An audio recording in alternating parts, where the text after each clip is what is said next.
All right, we are now live. We want to welcome our panelists. We want to welcome those who are joining us, and thank you for joining us in our live event. The title of our event today is Thrive Together Through Our Uniqueness. So we're so excited that you're here, and what I would like to do is to go ahead and put in the comments if you're on, tell us who you are and where you might be coming in from, and we're excited, and we just want to encourage you as we're going through our discussion points today. If you have some questions or thoughts, go ahead and put those in the comments, and we will, if we don't get to them earlier, we will work to get to them before we're done. So we want to welcome you again. I'm Michelle Beauchamp. My company is called the Champ Group, and my mission is to unleash the inner champ of everyone else. And how I do that is by focusing on leadership skills and emphasizing the importance of creating an inclusive culture through diversity, equity, and inclusion. I'm so excited about our guests today, and I'm going to introduce them to you in a second. But what I want to do is I want to start off with this quote that I got from my mentor, John Maxwell. Here's what he said: "People different than me can make a positive difference in me." How true is that? So I want to lead us off with that. People who are different than us can make a positive difference in us. And the graphic that we use for our event today, it's hands reaching together, right? One says, I hear you, and talking about connecting, and the other one is talking about empathy. So it's all about appreciating each other for our differences. We are all unique, and I'm always grateful about that. Let me introduce you to our panel, and they're going to tell you just a little bit about what they do so you can get to know them. Then at the end, we'll have a slide that will have their contact information so you can reach out to them. So Quinn Nguyen, tell us, who are you, Quinn? Thank you for being here. Hi, Michelle. Thank you so much for inviting me. My name is Quinn Nguyen. I am based in Southern California. I am actually head of talent acquisition and DEI for a startup company in San Diego focused in oncology therapeutics. The last 5 years of my career has really evolved, where I am very honored to be able to utilize the passion that I have to bridge health inequities and break systemic barriers in the workplace. So I'm grateful for the opportunity to be able to marry my passion with the work that I do day to day. Thank you. You setting a level that everybody wants to be at, Quinn. Thank you. Thank you for saying yes and being here. And then also joining us is Denise Hendon. Denise, tell us a little bit about you. Michelle, thank you so much for having me. I'm Denise Hendon. My company is Managens Coaching. I am a master certified coach through the International Coach Federation, and my mission is all about elevating leaders in the nonprofit and professional association sectors to their next level of possibility. And one of the things I'm very proud about is serving on the Diversity, Equity, and Inclusion committee of the California Society of Association Executives, and really thinking about helping organizations shift their cultures to become more inclusive organizations for everybody, and helping leaders lead in more inclusive ways. Thank you so Nice. much for having me.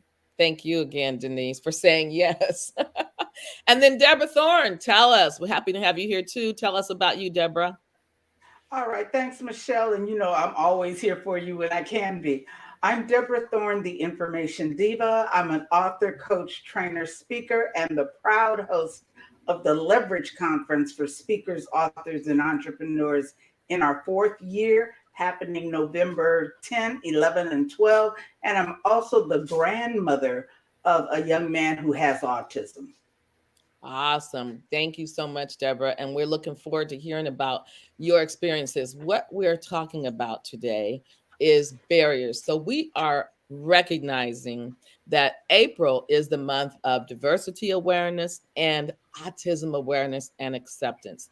And so that's what we want to talk about today, because our goal is to unify and appreciate our uniqueness, but there are some things that seem to prevent that.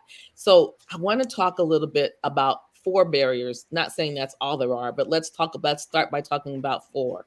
One is a fear of conflict. People, you know what, they would rather not be around people who are different than them because there might be some different experiences that they have that make them uncomfortable. Maybe they don't want to talk about certain things. They're afraid to be around certain people. So what they choose is just be around people who are like them because they have a fear of conflict. Another thing that might happen is, well, there's a lack of a diverse network. I mean, sometimes what happens is, and I see this in recruiting, and I bet Quinn, you see this a lot.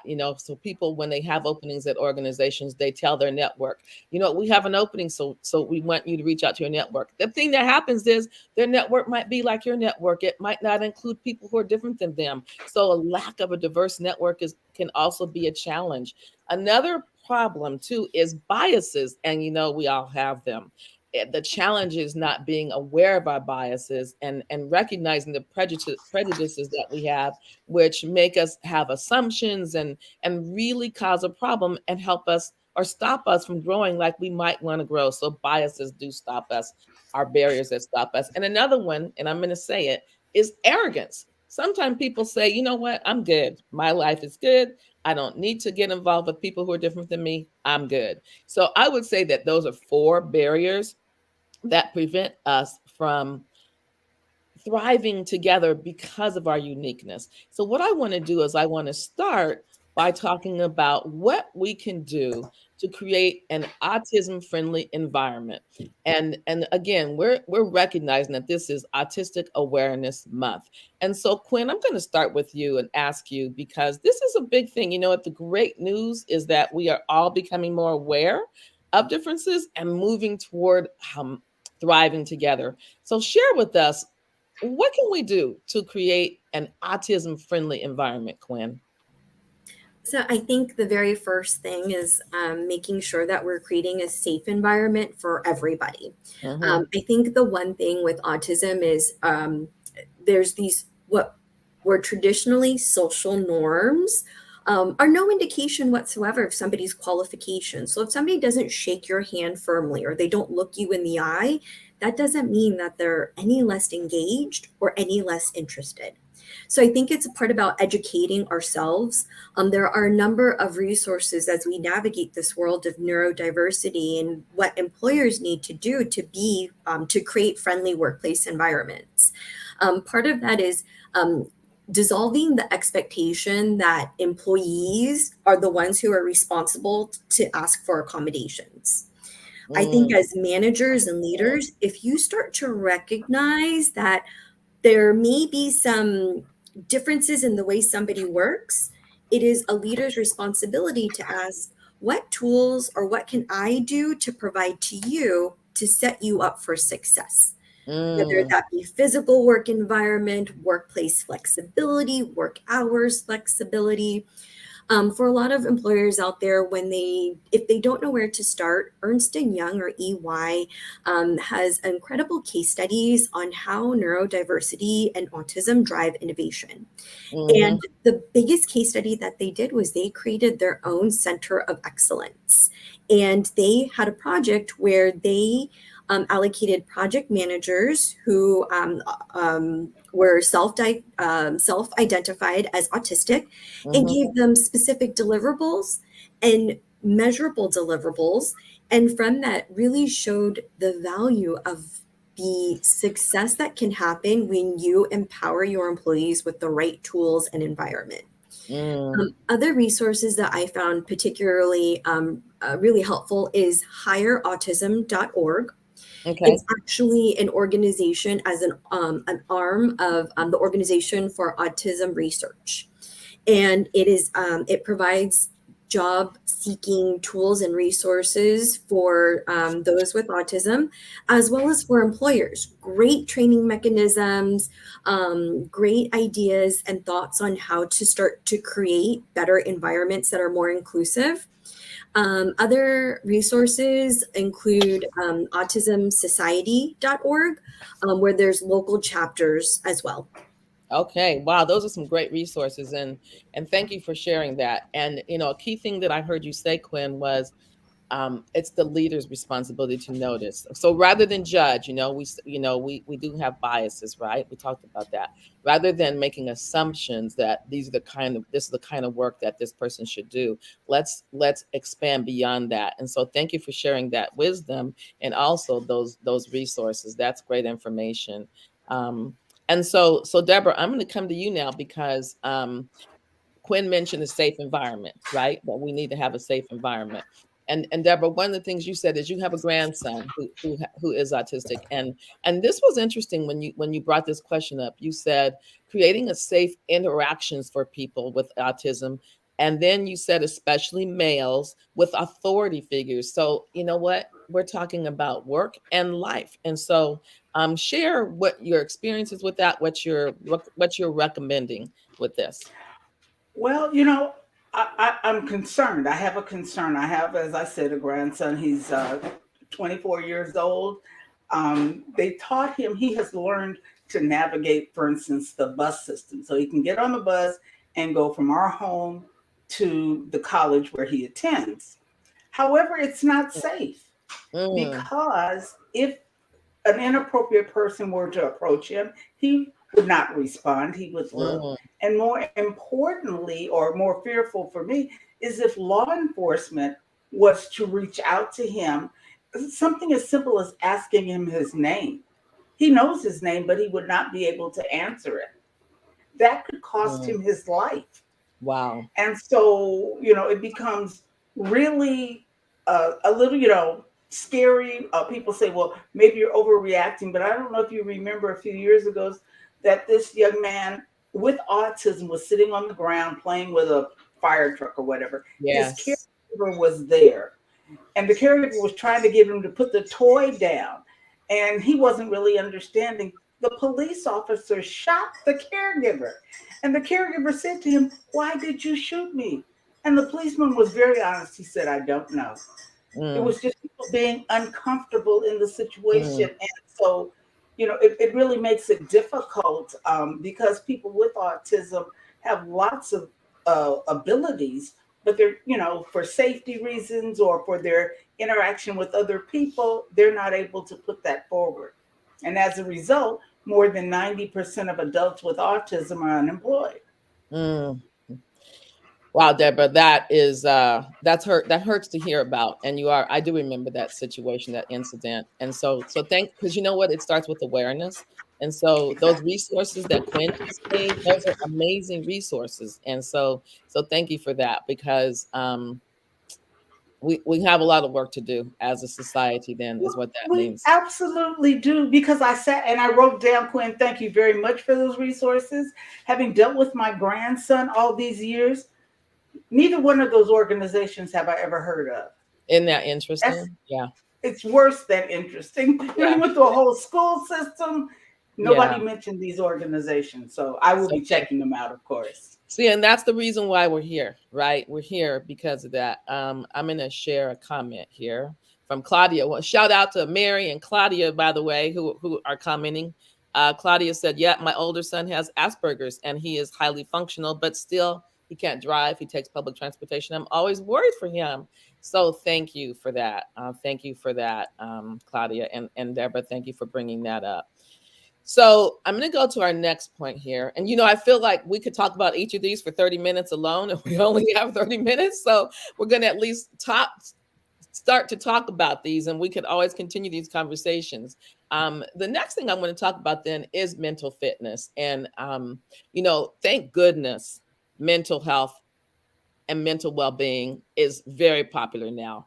Thank goodness, because everybody needs to feel safe and feel strong and encouraged and as though we belong.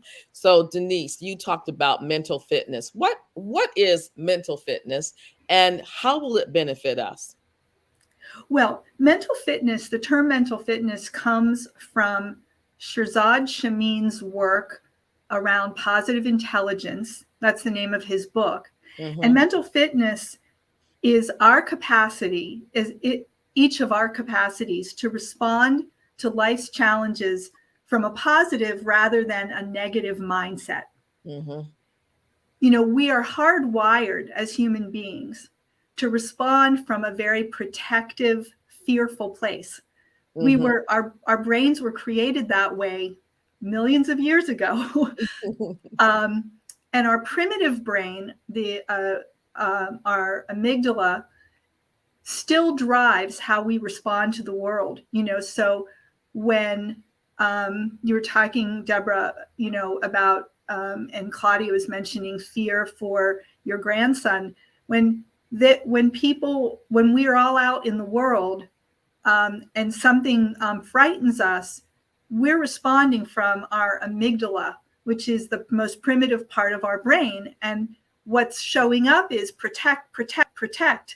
And so someone is going to try to protect they're going to try to protect themselves, or they're going to try to protect others. Our creativity, though, our rational thought, resides in a different part of our brain. It resides in our prefrontal cortex. And if we're in the workplace or in life, if we're always responding from a fearful and a protective place, we're actually not accessing all of our capability, because it's shut down. We're responding from a very limited place. So the idea of mental fitness is helping us develop our self-command of our capability of our brain, so that when we are fearful about something, we can actually learn how to quiet our mind and figure out, how can I turn this situation that I'm in, into a better situation, so that I can respond from a most positive and productive place, and actually find an opportunity, so that it's. And when you were talking about, again, your grandson out in the community, I work with a lot of organizations that support individuals with autism and other developmental disabilities live independent lives. And what was crossing my mind as you were saying that is, how do we help people in communities be more on the lookout for people in their community who need a little extra support and care? And if we were operating more from a place of mental fitness, we would see it as sort of our responsibility to help people feel safe in their own communities. Yeah. And you know what? That's really good information. And when you described that, I thought of the policeman that Deborah just explained, described, that said he didn't know why he responded that way, right? So he operated out of fear, to the point that you were just delivering, Denise. And so, so it would behoove us all to pause, look at the possibilities, like, rather than the limitations. And I love that. And figure out what kind of opportunity can we create that will deliver good for everybody. So wow, this is powerful. That's really good information. Thank you for sharing that. I'm going to go to this next question here, because you know what? When you look at us, we're a diverse panel, right? we are a diverse panel. And so what I think that our audience would love to hear too is, what standout diversity experiences that you have had that shaped you, shaped your goals, and shaped your perspectives? I'd love to hear that. Quinn, can we start with you? Yeah, sure. It's funny, because I don't think it was until my adult life that I recognized that these were experiences that would shape where I am now. Because as a first generation Vietnamese American growing up in Orange County, which at the time wasn't very diverse, so it was a lot of racism I encountered. I just didn't know it. And what I recognize now is my parents, as soon as they saw it, they took me inside. So a standout is, I was playing with kids in the neighborhood. Trying to play with kids in the neighborhood, and they kept saying no, and they were saying these things. And it's so funny, in my major adult life, I remember they were telling me, like, I smell and I eat gross things, and I still kept wanting to play with them. And one of the girls bit me. She bit me. And my parents right away took me in. They never said anything. And it wasn't until I was an adult that I started to realize I was having these memories. I thought, wait, I think it was because I was the one Asian kid there. I didn't look like anybody else. I didn't talk like anybody else. I spoke a different language. I had a different name. So that started me thinking, as I grew older and I had 2 younger siblings, I wanted to protect them. I did not want them to experience the things I experienced. Interesting. And that feeling grows with you as an adult, but that circle expands. Then I started people that I didn't know. I just didn't want them to experience that. And if anything I can do, I'm going to do it. And there was an experience in my adult life where one of somebody who later became my mentor is in a high level position, older white male, and unbeknownst to me, when I was working with him, anytime he was at a leadership meeting, he was singing my praises. He was telling the leadership team what I was doing. He was being an ally, whether he knew it or not. Oh man, that's and awesome. That really drove another part of my passion for DEI work. Wow, those are 2 powerful examples, Quinn. Thank you. And we don't want to go through those experiences. It's interesting that you just wanted to have some friends, and it didn't dawn on you as a young person. And that does show that you had a big, warm, forgiving heart. So no, I don't know about all that. I would say that, you know what? And so it's interesting though, how we try and protect other people from going through an unpleasant experience that we had to, right? And so you've been looking out for your siblings. And I love that story about the person who was speaking up for you and advocating for you. That's awesome. And that's the direction that we all want to go, thriving through our uniqueness. So thank you for sharing that. That's really powerful. Denise, what about you? I really appreciate this question. I was really fortunate to grow up in a big city with a large Jewish community, and I felt widely accepted. And one of the things that I think really informed my life a lot was that our family, my grandmother on my dad's side in particular, and my parents always invited diverse people into our home during Jewish holidays, and always helped us to feel it was okay to be connected and to share, have different experiences. And they always took us into different communities to help us feel comfortable. And so I feel like it really shaped my willingness to put myself out there my entire career into spaces that maybe weren't safe communities, but I felt safe. And as a result, I could be curious and learn in different ways to support different people's experiences. So I'm really thankful that I had that experience. But anti-Semitism is real. It's as real as racism. And I think the big challenge that I experienced, in my life was then going to a small town college where people had never met people who were Jewish, and there was a student in the dorm that said, "Well, I had heard that Jewish people have tails. Can I see yours?" Oh my goodness. That didn't happen. It happened one time, but it was just, I think, again, it shaped my experience to understand that everybody has a different life experience. And what the opportunity is that we have is to just get to know people, try to understand what has shaped their experiences, and not judge people too harshly from the very beginning, because we have, as you mentioned earlier, Michelle, our own biases. And so the idea is to just really learn and see where there is common ground, so that we can then create a space to get to know each other better. Exactly. Wow. This is such an eye-opening and enlightening conversation. Thank you, Denise. And, I want to share this because this comes from Monique, who's also in our audience. Here's what she said. One of my experiences, I've been told to go back to my country at a gas station. I was born here and I'm proud Latina. Wow. Wow. Wow. Wow. Thank you for sharing that, Monique. That's not what we're trying to create, but it creates experiences for us, and helps us understand, kind of to your point, Denise, moving forward together. So, wow, Monique, thank you for being on and thank you for sharing that. Deborah, I want to ask you to share this too. What's a standout experience that you've had that shaped you, your goals, and your perspectives? Okay, it's when I first started working, I was like 21. I was working for the state of California, and you can see how racism was already part of the institution. We Mm, sent clients to doctors, and above the doctors who were African American was written the word colored. And I'm like, okay, why is it that you have colored on here and not? Well, that's because we would never send a white person to a black doctor. wow. Really? Would you send a black person to a white doctor? Oh, yeah, okay. All right. So, being a 21-year-old rebel, I sent everybody to black doctors. I didn't care where you lived, you were going to go see a black doctor.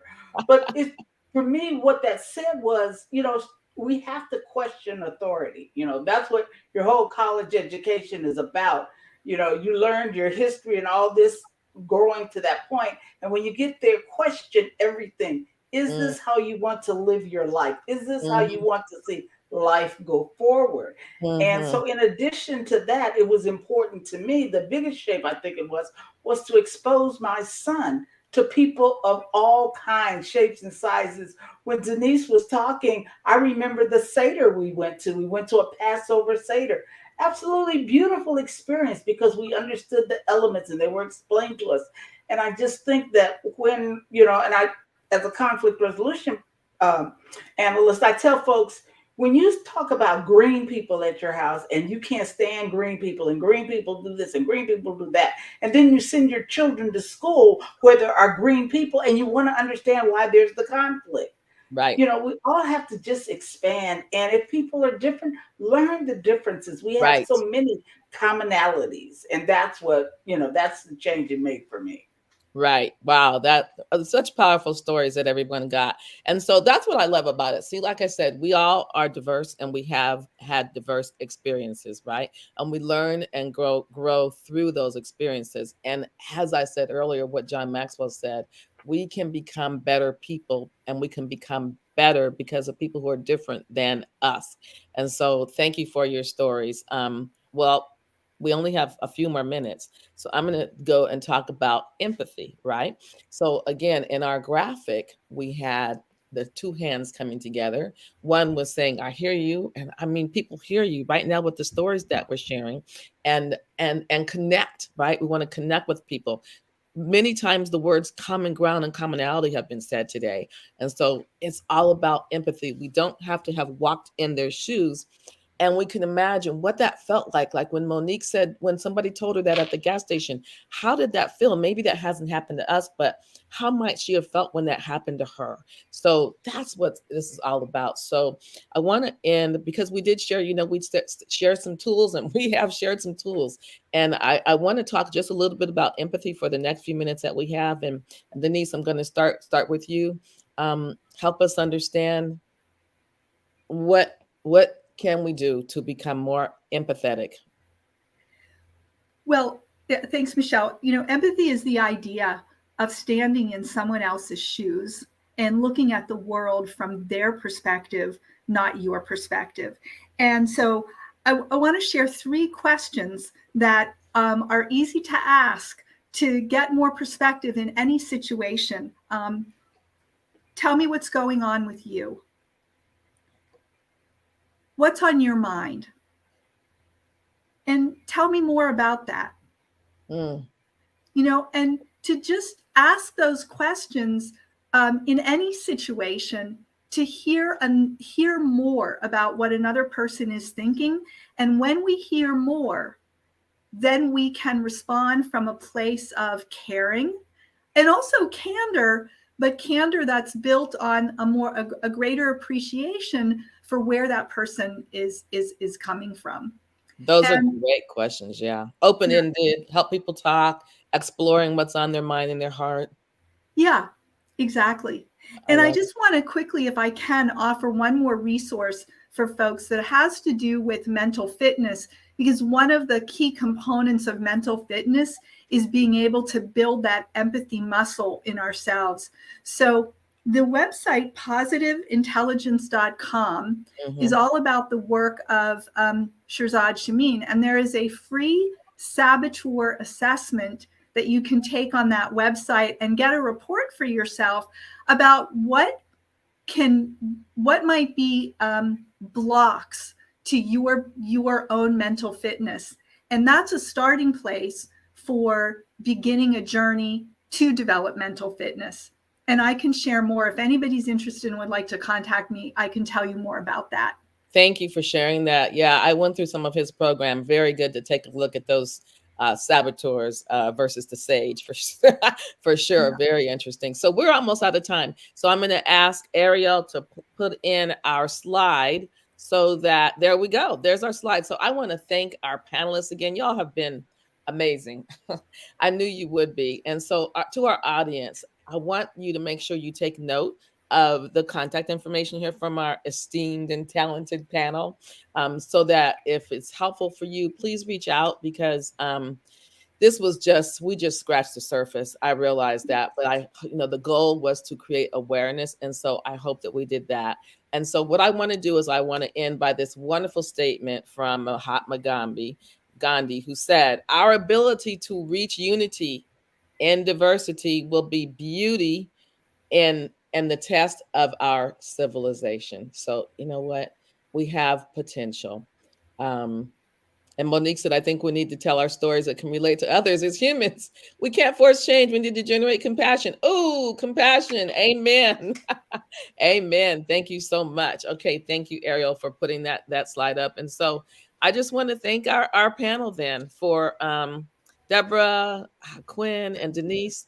Thank you for saying yes. I knew you would have so much wisdom to share, and we all have the same passion for this. Is kind of what Monique, she summed it up great. And I'm looking forward to staying connected with you. And thank you again, audience, for tuning in. Thank you so much. Thank you so much, Deborah and Quinn. Great connecting with you and being on this panel. Absolutely. Likewise. Thank you.